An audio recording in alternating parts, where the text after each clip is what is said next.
बहुत शुक्रिया जी। मैं ही कहूंगा, देखिए आपके कांग्रेस की हुकूमत बनी कश्मीर में, तो मोदी जी ने बदला तो कश्मीरियों से लेना है ना, वहां धमाके भी कराने हैं, उनको मरवाना भी। मरवा तो जब से कश्मीर आपने कब्जा किया कश्मीर पे, जब से मरवा रहे हैं कश्मीरियों को। कश्मीरी जिंदा छोड़ते नहीं अगर सुनिए कश्मीरी सुनिए आजादी का इरशाद भाई, जज्बा उनमें ना। आपने शुरुआती गलत बात पिच सुने। पर जाकर की। एक लाइन सुन आपने लीजिए, फिर आप मैंने अपनी बड़ी बात रखिएगा। एक लाइन सुन लीजिए नहीं, सर। आपने आपने पहली पूरा बात कि इंट्रो वहां यही पर दिया नेशनल है। कॉन्फ्रेंस की लीडरशिप में सरकार बनी है।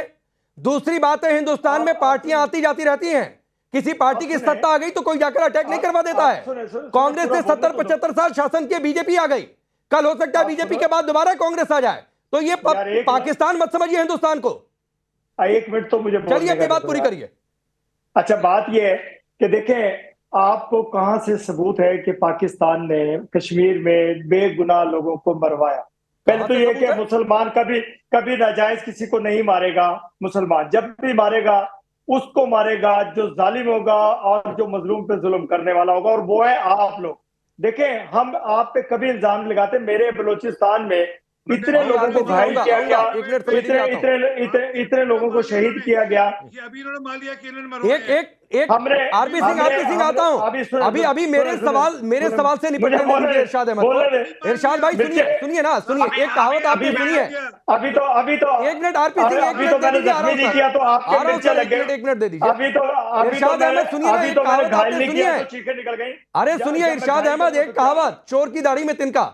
ये कहावत आपने सुनी होगी मुझे लगता है। अब क्यों मैंने ये बात मैं कही कह रहा हूं ये भी बता देता हूं। मैं कह रहा हूं मैंने आपसे तो अभी ये पूछा ही नहीं कि भाई टीआरएस ने जिम्मेदारी ले ली फिर आपने आतंकी हमला करा दिया। मैंने तो ये सवाल ही नहीं पूछा आपसे। मेरा सवाल तो ये था कि पाकिस्तान आर्थिक तौर पर जो कंगाल है, वो मानसिक तौर पर भी कंगाल हो गया है। स्टेट गेस्ट के तौर पर भगोड़े जाकिर नाइक को बुला रहे हैं, मिलवा रहे हैं आतंकियों से। अभी तो मैंने आतंकी हमले की बात ही नहीं की। चोर की दाढ़ी में तिनका, इसी को कहते हैं। अभी सुने। अभी सुने। पहले बात पूरी सुनते नहीं ना आप। शोर असल में जब मैंने उंगली देता हूं ना, आपको लगता है हाथ हो गया। नहीं नहीं नहीं नहीं, नहीं बात तो यह है कि मैं सुनिए ना, आपको कहना ये पाकिस्तान चाह की रहा था, आदत है, देखिए इसीलिए कई बार आप पाकिस्तान की जाकिर उंगलियां नाइक पे भी टूटी भी बड़ी हैं। डिबेट कर रहे हैं इरशाद और भाई, बड़ा उनके मैंने खिलाफ सिर्फ आपको एक प्रोपेगेंडा कहावत याद कर रहे दिलाई हैं। कि सवाल पूछा, कुछ सुने। जवाब कुछ और दे रहे हैं आप। पहले सुनो तो सही ना। सुनो ना। मैं पूरा जवाब आप लेंगे तो मैं दूंगा ना आपको। अब बात यह है कि जाकिर नाइक लाखों का हजारों का मजबा होता है, उसमें कौन मिल रहा है, कौन किसको मिल रहा है, कौन कैसे मिल रहा है, वो पता भी नहीं होता। मिलने वाले को नहीं पता होता कि कौन कौन उसे गले लगा रहा है। देखें, अकीदत है लोगों की, जाकिर नाइक के साथ लोग मोहब्बत करते हैं। इस्लामिक स्कॉलर है वो, और एक अच्छी अच्छी तबलीग कर रहे हैं वो, लोगों को मुसलमान कर रहे हैं। और आपको भी खौफ यही है कि हिंदुस्तान में लाखों की तादाद में उन्होंने सिखों को नहीं नहीं नहीं नहीं, मुस्लिम आरजू किया, मुस्कुरा भी हिंदुओं रही को है मुस्लिम लगातार। किया, मैं जाना सुन्नत चाह को रहा था, मुस्लिम किया, लेकिन पहले आरपी सिंह की बात हो जाए, फिर आरजू के पास आता हूं मैं। और आपको और सबूत मैं मेजर जनरल संजय सूरी जी से भी दिलवा दूंगा। रुक जाइए। आपको आपको खौफ यही था। अरे कैसी बदतमीजी वाली भाषा इस्तेमाल करता है ये आदमी अहमद खान। भाषा इस्तेमाल कैसे करता हूँ मैं बड़ी बेहतरीन अरे बात क्या कर रहा क्या हूँ, उंगली दे आपको दी, शर्म दिला। उंगली दे दी जाकिर नाइक ने तुम वहां पे सारी माता और बहनों के लिए, और सारी माता बहनें आपको गालियां निकाल रही है वहां पर। उंगली आपको, आपके लिए तो आपकी माँ बहन कुछ होती नहीं, आपको लगा हाथ चला गया। आपके लिए तो आपकी माँ बहन कुछ है नहीं वहां पे। और जाकिर नाइक ने जो बदतमीजी करी वहां पे माता और बहनों के साथ, जो वो कह रहे हैं माता और बहनों को लेकर, शर्म आनी चाहिए आपको। आपको मैं ये कह रहा हूँ, उस जाकिर नाइक को गोदी में बैठाकर घूम रहे हो आप। और ज्यादा मत बताना खान साहब, ज्यादा मत बोलना, वापस से सलवार कमीज बनवा दूंगा आपको, भूलना नहीं। वापस से सलवार कमीज बना देंगे, भूल गए आप लगता है। मैंने कहा ना, भूल गए ना, उंगली दिखाई, आपको लगा चूड़ियां बनवा देंगे वापस से। वही कह रहा हूँ। देखे अभी तो मैंने उंगली टच भी नहीं की और आप, हाँ यही तो भाषा है, ये जाकिर नाइक की भाषा है, ये आपकी भाषा नहीं है। ये आपने जो अपना नया प्यारा बनाया है, ये उसकी भाषा है। जिसको गलती से आप अपना आका मान बैठे हो, ये उसकी भाषा है, ये उंगली वाली। ये आपकी भाषा नहीं होती थी पहले, दे रहा है, ये पाकिस्तानों की भाषा नहीं होती थी। उसने आज तक किसी को गाली नहीं दी उन्होंने, किसी के खिलाफ बात नहीं की, ना हिंदू के खिलाफ, ना सिख के खिलाफ, ना शुद्ध। वो इस्लाम की तबलीग दे रहे हैं, लोगों को मुसलमान कर रहे हैं। मेरा कहना है कि जो बहन बैठी है अभी आपके पैनल पर, उससे पूछ लीजिए वो उनके बारे में, क्या वहां की माता और बहनों के बारे में क्या कहता है जाकिर नाइक। मेरा मुंह मत खुलवाइए।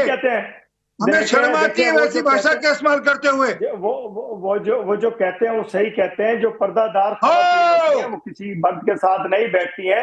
आज शाम को घर मत जाना, घर पे जूते पड़ेंगे तुम्हारी बेगम से। जो कहते हैं ठीक कहते हैं जाकिर नाइक, जो वो औरतों के लिए कहते हैं वो ठीक कहते हैं, घर पे जाकर जूते पड़ेंगे आपको।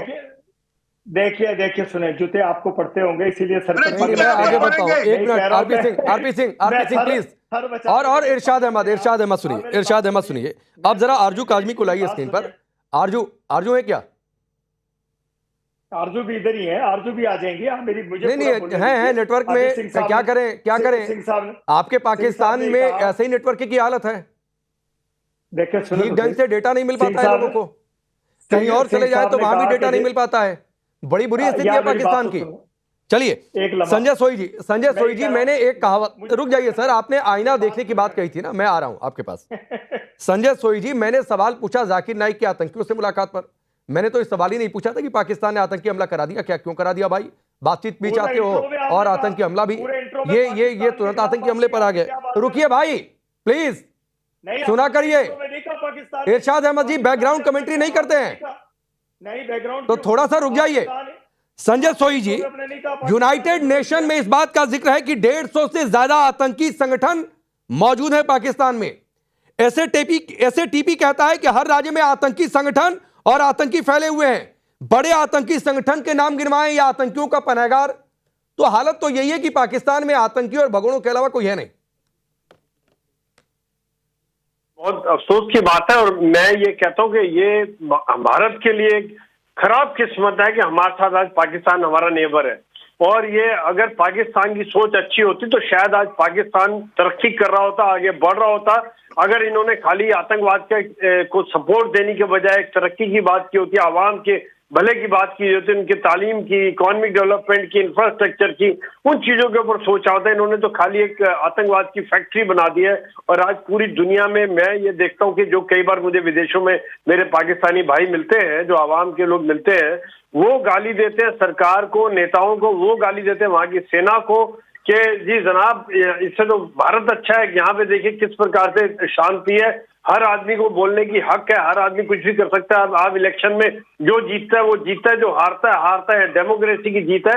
ये नहीं कि दूसरी पार्टी वाला को खतरा हो रहा है तो आपने उसको पकड़ के जेल में डाल दिया है। तो इस तरह से यहाँ नहीं है हिसाब किताब। और आतंकवाद का देखिए आप आज जो है ये आतंकवाद हमला हो रहा है, ये मिर्चें लग रही है, कहीं ना कहीं परेशानी हो रही है पाकिस्तान को कि किस प्रकार से जम्मू कश्मीर में इलेक्शन बड़ी अच्छी तरह से हो गए, पीसफुल हो गए, क्योंकि उन्हें लग रहा था कि यहाँ पे बड़ा वायलेंस हो जाएगा, बड़ा दंगा फसाद हो जाएगा, किलिंग हो जाएगी।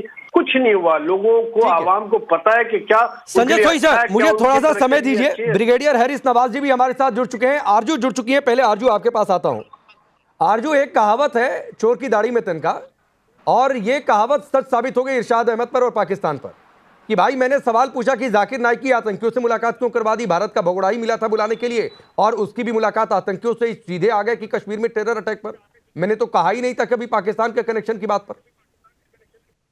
देखिए, ये तो हमेशा से होता है कि हिंदुस्तान पाकिस्तान में जब भी कुछ हो तो दोनों एक दूसरे को ही इल्जाम लगाते हैं, एक दूसरे के ऊपर ही बात करते हैं। शायद इसलिए डॉक्टर इरशाद जो है वो ये बात कर रहे होंगे। लेकिन अगर जहां तक आप जाकिर नाइक की बात कर रहे हैं तो बिल्कुल मुझे लगता है पाकिस्तान को इन्हें इनवाइट नहीं करना चाहिए था। लेकिन जब ये आ गए तो पाकिस्तान में ये बुरी तरीके से एक्सपोज ही हुए हैं। ऐसा कुछ नहीं हुआ है जिससे इनकी कोई फैन फॉलोइंग बढ़ गई हो या लोग बहुत इंप्रेस हो रहे हो या लोग इनकी बात को सुन रहे हो। ये जो लाखों का मजमा बार बार बात की जाती है, लोग जमा हो गए, तो यहाँ पे जी 26 करोड़ की आबादी है। इतनी पॉपुलेशन में से इतने लोग तो निकल ही आएंगे जो जाकिर नाइक को सुनने जाएंगे। और वैसे भी मेजॉरिटी जो है वो इसी माइंडसेट की है। मुझे तो समझ नहीं आ रही कि जिस कंट्री में पहले ही मुल्ला मौलाना भरे पड़े हो, जो रिलीजन के नाम पे जला भी रहे हो, मार भी रहे हो, उसके बाद उसमें एक और को इनवाइट करने की जरूरत क्या थी, वो भी स्टेट गेस्ट के तौर पे। तो डेफिनेटली पाकिस्तान इनवाइट करके मुलाकात आप किससे करवा रहे हैं?